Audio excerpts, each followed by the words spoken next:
वरहतु सम्मा सम्बुद्धस्स। तुम्हें ही कि चंगता पंगकतरा तथागत पटिपन्नो पमुक्कं ते जैनो मरवंदन सुखमत्तयत लोके अतुपित्तयत सुख सुख समयत लोके अत ब्रह्मयत सुख एतेन सस्सवज्जेन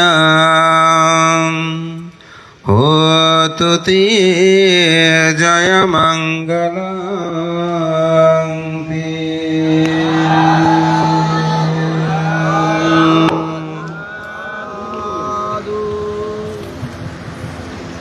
প্রয়াত বিষ্ট সদ্যপ্রাণ উপাসক বাবু অজিত বড়ুয়ার সুযোগ্য সহধর্মিণী প্রয়াতা শ্রদ্ধাবতী উপাসিকা দীপ্তি বড়ুয়ার প্রথম মৃত্যুবার্ষিকী উপলক্ষে তার সুযোগ্য কন্যাদ্বয়, জামাতা, আত্মীয় জ্ঞাতি স্বজন, পরিবারবর্গ, ভ্রাতাবিন্দু সকলের উপস্থিতিতে মহান সঙ্গকে আহ্বান করে আজকের এই পুণ্যময় আয়োজন, যেটি তথাগত বুদ্ধ প্রশংসিত। বুদ্ধ বলেন, সুখ মাত্থায়াতা লোকে আতপেত্থায়াতা সুখা সুখ সমায়াতা লোকে আত ব্রহ্মায়াতা সুখা। জগতে মাতৃভক্তি সুখকর, পিতৃভক্তি সুখকর। সাধু সৎপুরুষ ব্রাহ্মণ বলতে এখানে অরহৎ ভিক্ষু সঙ্গকে বোঝানো হয়, তাদের ভক্তি হচ্ছে সুখপদ। তাই মাতৃপূজার সাথেই সমন্বয়ে আজকে এখানে যে মহান সঙ্গকে আহ্বান করে পূজাকর্ম সম্পাদন নিমিত্তে আয়োজিত অষ্টপুরস্কার সঙ্গদান অনুষ্ঠানের পরমারাধ্য মাননীয় সংঘ প্রধান সভাপতি, বিশ্ববরেণ্য মহাসংঘ মনীষা, বাংলাদেশে বুদ্ধদের সর্বোচ্চ ধর্মীয় গুরু, মহামান্য সংঘরাজ শাসনস্তম্ভ, বিচিত্র ধর্মকতিক, পরম শ্রদ্ধেয় মহামান্য সংঘরাজ বদন্ত ধর্মপ্রিয় মহাতের মহোদয়, প্রধান অতিথি, বরেণ্য সাংঘিক ব্যক্তিত্ব, বর্ষীয়ান সাংঘিক ব্যক্তিত্ব, বাংলাদেশ সংঘাধিক্য মহাসভার সুযোগ্য উপদেষ্টা শ্রদ্ধেয় জিনানন্দ মহাতের মহোদয়, আজকের অনুষ্ঠানের যিনি প্রধান জ্ঞাতি এবং উদ্বোধক, বাংলাদেশ সংঘাধিক্য মহাসভার সুযোগ্য সহসভাপতি সদ্ধর্ম জ্যোতিকাধ্বজ পণ্ডিত পরম শ্রদ্ধেয় বসুমিত্র মহাতের মহোদয়, আজকের অনুষ্ঠানের সঞ্চালক আমার পরম অগ্রজ, বাংলাদেশ সংঘাধিক্য মহাসভার প্রাক্তন সফল মহাসচিব, পটিয়া কেন্দ্রীয় বিহারের নবরূপকার সংঘতিলক পরম শ্রদ্ধেয় ডক্টর সংঘপ্রিয় মহাতের মহোদয়, পরম শ্রদ্ধেয় অনুমোদস্যী মহাতেরও প্রমুখ মাননীয় মহান সংঘ, সংঘের প্রতি বিনম্র চিত্তে শ্রদ্ধা অর্ঘ্যবন্দনা নিবেদন করছি। আপনাদের সকলের প্রতি মৈত্রী চিত্তে পুণ্যদান। এখানে শ্রদ্ধেয় শিলপ্রিয় ভান্তের বহু ভিক্ষু সংঘ উপস্থিত আছেন।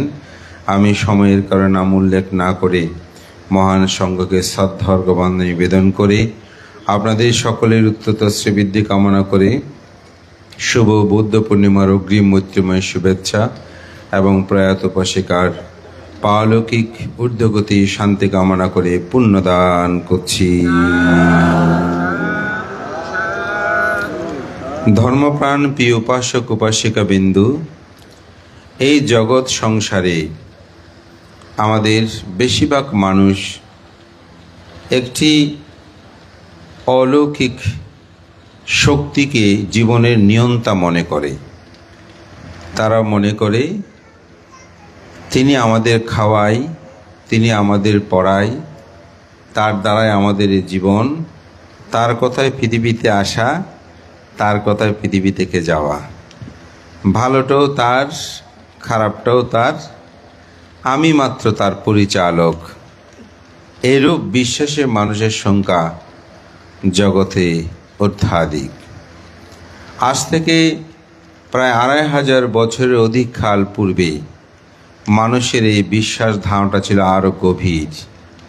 তারা মনে করত, আমি যদি শুদ্ধ পরিবারে আমার জন্ম হয় আমি শুদ্ধই থাকব, আমি যদি অশুদ্ধ পরিবারে জন্মগ্রহণ করি আমি অশুদ্ধই থাকব, আমি যদি হীন পরিবারে জন্মগ্রহণ করি আমি হীন থাকব, আমি ধনাঢ্য পরিবারে জন্মগ্রহণ করলে, রাজ পরিবারে জন্মগ্রহণ করলে আমি রাজা হব। এরূপভাবে সময়ে চলাকালীন সময় পৃথিবীতে একজন মহান পুণ্যপুরুষের আবির্ভাব হয়েছিলেন, যিনি জন্মগতভাবে রাজ পরিবারে জন্মগ্রহণ করলেও তিনি ভিক্ষার পাত্র হাতে নিয়ে দেশ থেকে দেশান্তরে, নগর থেকে নগান্তরে তিনি যেই কথাটা বলেছিলেন যে নাজাস্য বাসল হতি নাজাস্যা হতি ব্রাহ্মণ কাম্মানো বাসল হতি কাম্মানো হতি ব্রাহ্মণ। তিনি ঘোষণা করলেন যে জগতে জন্মের দ্বারাই কেউ ব্রাহ্মণ হয় না, চণ্ডাল হয় না, কর্মের দ্বারাই মানুষ ব্রাহ্মণ হয়, চণ্ডাল হয়। 2500 বছরের আগে পূর্বে যে পুণ্যপুরুষ এটি দীপ্ত কণ্ঠে ঘোষণা করেছিলেন, অন্ধকার একটি সমাজ গগনে তিনি কুঠাঘাত করেছিলেন, তার আজকে 2500 বছর আগে তার সেই চিন্তা চেতনা এখন প্রতিটি মানুষের অন্তরে প্রজ্বলিত হয়। সে বৌদ্ধ হোক, খ্রিস্টান হোক, হিন্দু হোক, মুসলিম হোক, কনফেশিয়ান হোক, ইহুদি হোক, যেই হোক না কেন, এখন মানুষ তার কর্মের প্রতি মাথা নুয়ে পড়ে। তিনি যেখানেই জন্মগ্রহণ করুক তার কর্ম দেখে আমরা বলি তিনি ভালো মানুষ, তার কর্ম দেখে আমরা বলি তিনি মন্দ মানুষ। সুতরাং বুদ্ধের যে ধর্ম অভিযান, বুদ্ধের যে সার্বজনীন চিন্তা চেতনা, এটি সমগ্র পৃথিবীতে ব্যাপ্তিমান। হয়তো আমরা অনেকে বলতে পারি বুদ্ধ ধর্মের প্রবর্তক, কথা সত্য, এবং আমরাই বুদ্ধের অনুসারী বলে নিজেরা দাবি করে বুদ্ধকে আবদ্ধ করতে চাই, কিন্তু বুদ্ধ কোনো ক্ষেত্রে আবদ্ধ হতে চায়নি। বুদ্ধ ধর্মে আপনি দর্শনে কোথায়ও ত্রিপিটকে দেখবেন না যে সেখানে বুদ্ধ ধর্ম শব্দটি। তথাগত মহাকারণিক বুদ্ধ বলেছেন, আমি এই ধর্মটা আবিষ্কার করেছি। তিনি এটা আগেও ছিল পৃথিবীতে, কিন্তু মানুষ সেটা দেখে নাই, বুদ্ধ সেটা আবিষ্কার করেছেন। কিন্তু 4 জনে মিলে যেমন একটা জায়গা ক্রয় করলো সম্মিলিতভাবে, 3 জনে বলল আমরা ভাগ করব। একজনে যদি ভাগ করতে নাও চায়, 3 জনে যখন ওয়াল তুলে দেবে একটা ভাগ এমনি হয়ে যায়। ঠিক পৃথিবীতে যখন অন্যান্য ধর্মের গোত্রেরগুলো তারা আলাদা হতে থাকে, তখন অটোমেটিকভাবেই বৌদ্ধ ধর্মটা একটি আলাদা হয়তো হয়ে গেছে। কিন্তু বুদ্ধের শিক্ষা আপনি এখনও দেখবেন সার্বজনীন, এবং বুদ্ধের সেই মেথড এটি এখনও পৃথিবীতে দীপ্তমান। যেমন একজনে আমাকে প্রশ্ন করেছেন যে আপনার বাবা আপনাকে জন্ম দিয়েছে, লালন পালন করেছে, বর্ধন করেছে, এখন আপনি যখন চিবরটা গায়ে দিলেন তখন আপনার বাবা আপনাকে নমস্কার করছে, এটা কেমন করে হয়? তা আমি বললাম, আপনি পুলিশ কনস্টেবল, আপনার ছেলে বিশেষ পরীক্ষা দিয়ে এসপি হলো, এখন আপনি যখন চাকরি ক্ষেত্রে গিয়েছেন, আপনি বলুন তো স্যালুট কি আপনি দেবেন নাকি সে দেবে? বলেছে স্বাভাবিকভাবে র্যাঙ্কে যেহেতু তিনি আমার সন্তান হলেও আমার চেয়ে বড়, তিনি আরও ওই ফুলটুল কি বললেন সেগুলো আছে, সুতরাং আমাকেই তাকে স্যালুটটা দিতে হবে। কিন্তু ঘরে যখন আসেন তখন আপনার ছেলে আপনাকে পায়ে ধরে নমস্কার করে। ঠিক এই ভিক্ষু সঙ্ঘ, এটা একটি সঙ্ঘ, এটা একটা বাহিনী। এটা কোন বাহিনী? সঙ্ঘ, ধর্ম প্রচারক বাহিনী। এখানে যখন থাকবে তখন এখানে যিনি আগে আসেন সিনিয়রিটি হিসেবে চাকরি অনুসারে সে ধরনের তিনি আগে থাকবেন, আর যিনি পরে আসবেন তিনি পরে থাকবেন এবং তাকে সম্মান শ্রদ্ধা গৌরব করবেন। তা আমরা যখন কাপড়টা ছাড়া অবস্থায় থাকি তখন মা বাবাকে তো আমরাই করি। তা আপনার বাড়িতে আসলে আপনার ছেলে যেমন করে, আমরা বাড়িতে ফিরে গেলে আমরা করি। কিন্তু যখন আমরা ধর্ম প্রচার অভিযানে যাই, সঙ্গের মধ্যে অন্তর্ভুক্ত হই, তখন আমার শ্রেষ্ঠত্বতাই আমাকে নমস্কার করতে হয়, শ্রদ্ধা করতে হয়, সম্মান করতে হয়। কেন? কর্মের কারণ, গুণ। আপনি সে প্রতিভা সম্পন্ন, সে জায়গায় যাওয়ার যোগ্যতায় আপনি অগ্রে আছেন বলে সেটা হয়েছে। তাই বুদ্ধ 2500 বছর আগে যে শিক্ষা এখনও পৃথিবীতে সেই শিক্ষার বিদ্যমান, এবং বুদ্ধ এই কথাটাই আমাদেরকে বোঝাতে চেয়েছেন যে পৃথিবীতে ঐশিক কোনো শক্তি আপনার নিয়ন্তা নয়, আপনি আপনার নিয়ন্তা। আপনি আপনার কর্মফল ভোগ করবেন, ভালোটাও আপনার, মন্দটাও আপনার। আজকের অনুষ্ঠানের উদ্বোধক মহোদয় শ্রদ্ধেয় পণ্ডিত বসুমিত্র মহাতের মহোদয় তিনি সেই কথাটা দিয়েই শুরু করেছেন যে পৃথিবীতে আমরা যে দুঃখ পাই এগুলো কেউ আমাকে দেয় না, আমি যে সুখ পাই সেটাও আমাকে কেউ দেয় না। সমস্ত সুখের জন্য আমি দায়ী, দুঃখের জন্য আমি দায়ী। তাই মহাকারণিক তথাগত বুদ্ধ যখন পরিনির্বাপিত হওয়ার জন্য বৈশালীর চপল চৈত্যনগরে তিনি পরিনির্বাণ ঘোষণা করলেন, তখন আনন্দ সহ ভিক্ষু সংঘ ক্রন্দন করছিল। কেউ হতাশ হয়েছিল যে বুদ্ধ পরিনির্বাপিত হবেন, আমাদের কি হবে, আমরা কোথায় যাব, আমরা কি করব। এভাবে হতাশাগ্রস্ত হয়েছিলেন অনেকেই, যারা মার্গ জ্ঞানলাভী নয় তাদের মধ্যে। তখন বুদ্ধ সেখানেই বলেছিলেন, তুমহি কিচ্ছাং আতাপ্পাং আক্কাতারা থাথাগাতা পাটিপন্ন পামুকান্তি জাইনু মারাবন্ধানাং। তোমাদেরকে সব কিছু করতে হবে, তথাগত শুধুমাত্র প্রথপদস্বর। তোমাদেরকে আত্মসাধনে নিমগ্ন হয়ে সমস্ত মারকে পরাভূত করতে হবে। তাহলে এখানে বুদ্ধের স্পষ্ট নির্দেশ যে আমি না থাকলেও সমস্যা নেই, তোমাদেরকে কিন্তু সব কিছু করতে হবে। বুদ্ধ হাতে ধরে কাউকে স্বর্গ নরকে নিয়ে যেতে পারবে না, আমাদের পক্ষে সেটা সম্ভব নয়। কেউ যদি বলে আপনি মনে করবেন তিনি নীতিভ্রষ্ট হয়েছেন, স্বর্গ নরক কেউ আপনাকে নিতে পারবে না, দিতে পারবে না। আপনিই আপনার নিয়ন্তা। যখন নিজের উপর সব সুখ দুঃখটাকে আপনি উপলব্ধি করবেন তখন অপরকে আপনি দায়ী করবেন না। আমি তার একটা ছোট্ট উদাহরণ বলি, আমার দেশনে এটা আমি অনেকবার বলেছি যে এক ব্যক্তি তিনি সাধারণত চাকরি করে কিন্তু বাজারে সাজারে তেমন যায় না। তো একদিন বন্ধের দিন হওয়াতে স্ত্রী বলছে তুমি একটু বাজারে যাও। তো সে বাজারে গেল, বাজারে ঢুকবে সেই মুহূর্তে একজন তাকে প্রচণ্ডভাবে বকাঝকা করতে শুরু করলো কোনো কারণ ছাড়া, একেবারে অহেতুক। এই তুমি এখানে কেন এসেছো, হ্যাঁ আমার অর্ডার নাও নেই কেন, এমন কেন তেমন কেন, এভাবে অস্বাভাবিক যাকে বকাঝকা করছে।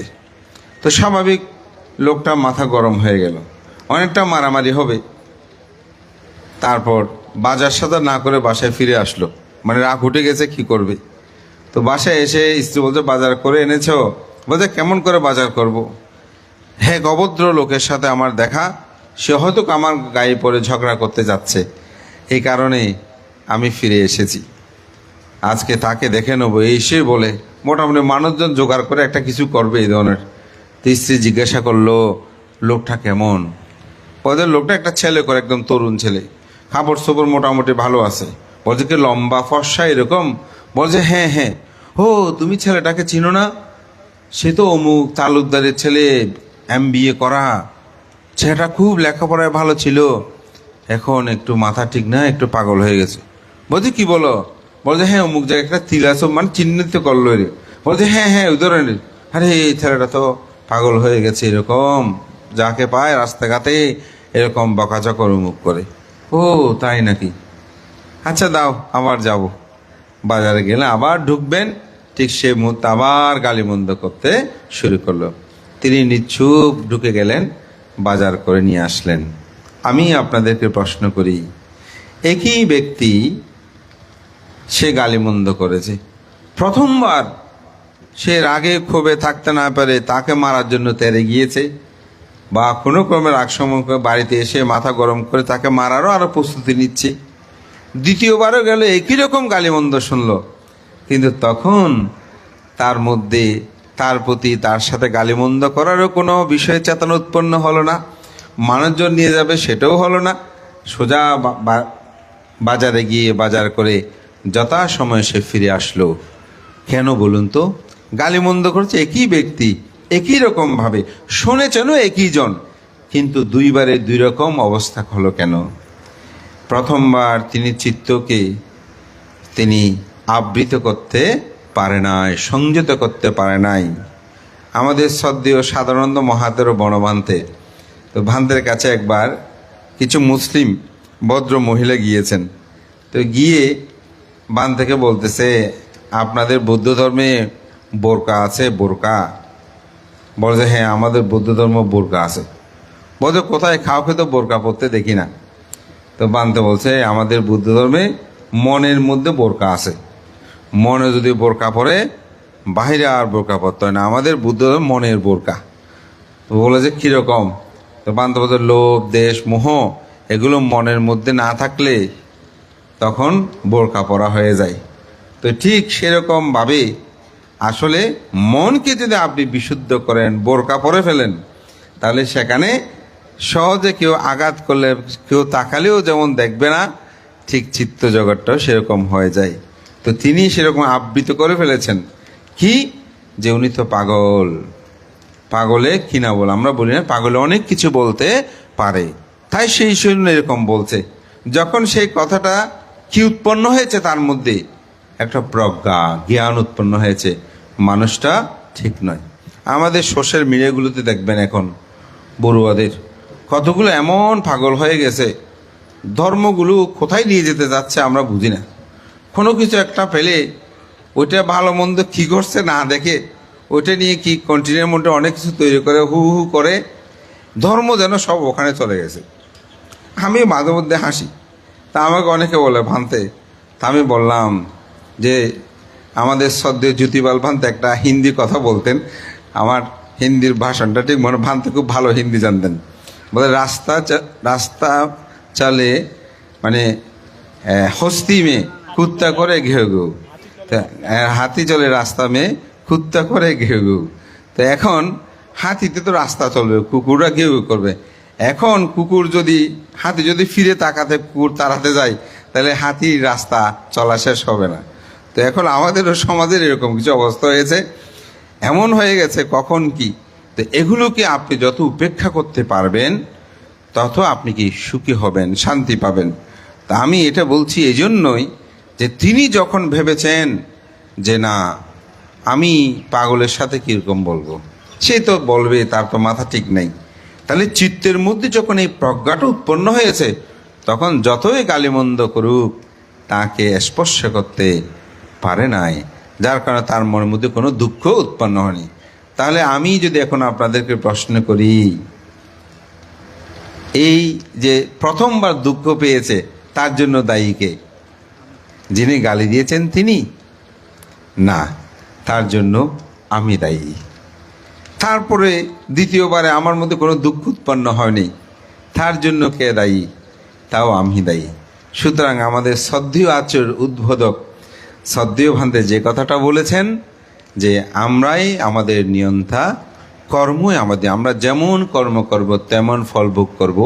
এজন্য এটা বুদ্ধ ধর্ম দর্শনে বলছেন, কাম্মাস্যা কুম্মি কাম্মাদায় কাম্মা বন্ধু কাম্মা পাটিসারানো ইয়াং কাম্মাং কারিস্বামী কল্যাণাং বা পাপা কাম্বা তাস্যদ ভাবিস্বামিতি। বুদ্ধ দশধর্ম সূত্রের মধ্যে এই কথাটা বলেছেন, কর্মই আমাদের বন্ধু, কর্মই আমাদের শরীর, কর্মই আমাদের আশ্রয়, কর্মই আমাদের নিয়ন্তা। যিনি যেমন কর্ম করবে তেমনই ফল তিনি ভোগ করবেন। আজকে যিনি প্রয়াত হয়েছেন, অর্থাৎ যাকে স্মরণ করে 1 বছর পূর্বেই যিনি প্রয়াত হয়েছিলেন, সেই দীপ্তি রানী বড়ুয়া শ্রদ্ধাবতী উপাসিকা, তিনি তার কর্মের মাধ্যমে গতিপ্রাপ্ত হয়েছেন। তবে আমাদের করণীয় কর্তব্য একজন পুণ্যবান, আমাদের পরম জ্ঞাতি হিসাবে তাকে পুণ্যদান করা। তাই আজকে তার সুযোগ্য কন্যাদ্বয় জামাতা তারা সুন্দর আয়োজনের মাধ্যমে আজকে অষ্টপুরস্কার সঙ্গদান সম্পাদন আয়োজন করা হয়েছে, যা অত্যন্ত গুরুত্ববহ। এটা আমি প্রয়োজন মনে করি, কারণ আমাদের পিতামাতা আমাদের জ্ঞাতি যখন প্রয়াত হয় তাদের প্রতি আমাদের কিছু দায়িত্ব কর্তব্য থাকে, তার মধ্যে অন্যতম। তো আজকে এখানে পঞ্চশীল প্রার্থনা পূর্বে আমাদের শিক্ষক মহোদয়কে চমৎকার কথা বলেছেন যে আমাদের সমাজে এক সময় নারী অর্থাৎ কন্যা সন্তান হলে অনেকেই মন খারাপ করতেও বলতো, এটার এখন পট পরিবর্তন হয়েছে। আমি মনে করি সন্তান যেই হবে হোক, যদি সন্তান প্রকৃত ধার্মিক করেন, আদর্শবান করেন, আদর্শ জামাতা লাভ করেন, তাহলে আপনাদের ছেলে মেয়েগুলো ছেলের চিন্তা আর করতে হবে না। সন্তানের কাছ থেকে যেটা কামনা সেটা আপনি যথার্থ লাভ করতে পারবেন। আমি মনে করি আজকে প্রয়াত অজিত বাবু এবং শ্রদ্ধাবতী উপাসিকা দীপ্তি বড়ুয়া তারা সেটা পেয়েছেন। তার অন্ত্যেষ্টিক্রিয়া থেকে শুরু করে আজকের অনুষ্ঠান পর্যন্ত মহান ভিক্ষু সংঘ, যেখানে মহামান্য আজকে সংঘরাজ ভান্ত উপস্থিত হয়েছেন, এখানে বরেণ্য ভিক্ষু সংঘ উপস্থিত হয়েছেন, যেখানে বাংলা সংঘ ভিক্ষু মহাসভার প্রাপ্ত মহাসচিব অনুষ্ঠান সঞ্চালনা করছেন, যেখানে সাধারণত আমরা জাতীয় অন্ত্যেষ্টিক্রিয়ার অনুষ্ঠানগুলোতে দেখি। তো সুতরাং সংঘরাজের উপস্থিতির কারণে আজকে তিনি সে দায়িত্ব নিয়ে এই অনুষ্ঠানে যে বিপুলতা দান করেছেন, আমি মনে করি এটা শ্রদ্ধা গৌরবের কারণেই এটা সম্ভব হয়েছে। মহান সংঘকে আমি বন্দনা জানাই। বিশেষ করে মিলনবাবু এবং কিরণ, একজন নাম আমার মনে পড়ছে না, ওনারা যেভাবে তাদের শ্বশুরের প্রতি দায়িত্ব কর্তব্য, ভাইয়ের প্রতি দায়িত্ব কর্তব্য পালনে এই সুন্দর আয়োজন করেছেন, এটা অনুকরণীয় হোক এবং আপনারা এই পুণ্যকর্ম সম্পাদন করে আপনাদের জীবনেরই পাথেয় রচনা করলেন। তারা এই পুণ্য প্রাপ্ত হোক বা না হোক, জ্ঞাতিগণ তো পুণ্য লাভ করবে এবং আপনাদের জীবনের জন্য পুণ্য বর্ধিত হবে। পরিশেষত আমাদের পরম শ্রদ্ধেয় উদ্বোধক ভান্তে বলেছেন, বাংলাদেশ সংঘ ভিক্ষু মহাসভার উদ্যোগে আগামী 11 এবং 12 দুদিন ব্যাপী আমাদের জুন 11 এবং 12 জুন 2 দিন ব্যাপী বাংলাদেশ সংঘ ভিক্ষু মহাসভার উদ্যোগে শুভ বৌদ্ধ পূর্ণিমা উদযাপন এবং দুজন সাংঘিক ব্যক্তিত্ব আমি সেজন্য একটি বলছি। একজন হচ্ছেন বাংলাদেশ সংঘ ভিক্ষু মহাসভার প্রথম মহাসচিব পণ্ডিত ধর্মদার মহস্তবীর এবং দ্বিতীয় মহাসচিব যিনি এই অত্র অঞ্চলে সেবা সদন প্রতিষ্ঠা করেছিলেন, সেই পরম শ্রদ্ধেয় দ্বিতীয় মহাসচিব প্রজ্ঞানন্দ মহস্তবীর মহোদয়। এই দুইজনের স্মৃতি জন্ম জয়ন্তী উদযাপিত হবে। আপনারা সবাই আত্মিক বাচনী সর্বদিকে সহযোগিতা করে আমি মনে করি ভান্তের সম্ভবত এককভাবে বা যৌথভাবে যে শ্রদ্ধেয় প্রজ্ঞানন্দ ভান্তের বহুদিন পর ভান্তের জন্ম জয়ন্তীটা উদযাপিত হচ্ছে। স্থান হচ্ছে চট্টগ্রাম বৌদ্ধ বিহার। এটা আমাদের বাংলাদেশ সংঘ ভিক্ষু মহাসভার প্রধান কার্যালয়, সেখানেই উদযাপিত হবে। আপনাদের সবাইকে নিমন্ত্রণ আমন্ত্রণ জানিয়ে, মহান সংঘকে বন্দনা জানিয়ে, আপনাদের সকলের উত্তর শ্রীবৃদ্ধি কামনা করে আমার নাতি দীর্ঘ ধর্মকথা এখানে শেষ করছি।